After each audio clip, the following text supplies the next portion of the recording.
சனிக்கிழமை ஆசிர்வாத ஜெபம். மகா இரக்கமும் கிருபையும் நிறைந்த பரலோக பிதாவே, இந்த அருமையான சனிக்கிழமை காலை வேளைக்காக உம்மை துதிக்கிறேன். கடந்த 6 நாட்களும் எங்களை உம்முடைய கண்மணி போல பாதுகாத்து வாரத்தின் இறுதி நாளுக்குள் அழைத்து வந்த உம்முடைய மேலான அன்புக்காக நன்றி செலுத்துகிறேன். ஆண்டவரே, இந்த வாரத்தில் நான் செய்த வேலைகள், சந்தித்த சவால்கள் அனைத்தையும் உம் பாதத்தில் வைக்கிறேன். என் உடல் சோர்வையும் மனபாரத்தையும் நீக்கி எனக்கு மெய்யான இளைப்பாறுதலை தாரும். இந்த ஓய்வு நாளில் என் குடும்பத்தோடு நான் செலவிடும் நேரத்தை ஆசிர்வதியும். எங்களுக்குள் இருக்கும் அன்பு, ஐக்கியம் மற்றும் புரிதல் பலப்படட்டும். எங்கள் வீட்டில் தேவையற்ற வாக்குவாதங்கள் நீங்கி உம்முடைய சமாதானம் ஆளுகை செய்யட்டும். எங்கள் பிள்ளைகளையும் பெரியவர்களையும் உம் கரத்தில் ஒப்புக் கொடுக்கிறேன். இந்த வாரம் முழுவதும் நீர் எனக்கு தந்த ஆகாரம், உடை, பாதுகாப்பு மற்றும் நீர் தப்புவித்த எல்லா ஆபத்துகளுக்காகவும் உமக்கு கோடான கோடி ஸ்தோத்திரம். என் குறைகளை மன்னித்து உம்முடைய சுத்தமான இரத்தத்தால் என்னை கழுவி பரிசுத்தப்படுத்தும். நாளைய ஓய்வு நாளில் உம்மை முழு இதயத்தோடு ஆராதிக்க என் மனதை ஆயத்தப்படுத்தும்.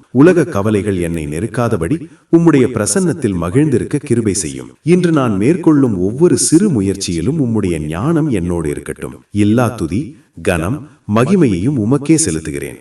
இரட்சகர் இயேசு கிறிஸ்துவின் இன்ப நாமத்தில் ஜெபிக்கிறேன் பிதாவே, ஆமேன். இன்றைய வாக்குத்தத்த வசனம்: தேவன் எனக்கு சகாயர், ஆண்டவர் என் ஆத்துமாவை ஆதரிக்கிறவர்களோடே இருக்கிறார். 54ஆம் சங்கீதம் 4ஆம் வசனம். வாழ்த்துச் செய்தி: இனிய காலை வணக்கம். இந்த சனிக்கிழமை உங்களுக்கு முழுமையான இளைப்பாறுதலையும் மனமகிழ்ச்சியையும் தரும் நாளாக அமையட்டும். உழைப்பின் சோர்வுகள் நீங்கி உங்கள் இல்லம் இறைவனின் சமாதானத்தால் நிறைய வாழ்த்துகிறேன். சனிக்கிழமை உங்களுக்கு மிகச்சிறந்த நாளாக அமையட்டும். அன்பானவர்களே, ஜெபம் தேவைப்படுகிறவர்களுக்கு அனுப்பி வையுங்கள். கர்த்தர் உங்களை ஆசிர்வதிப்பாராக.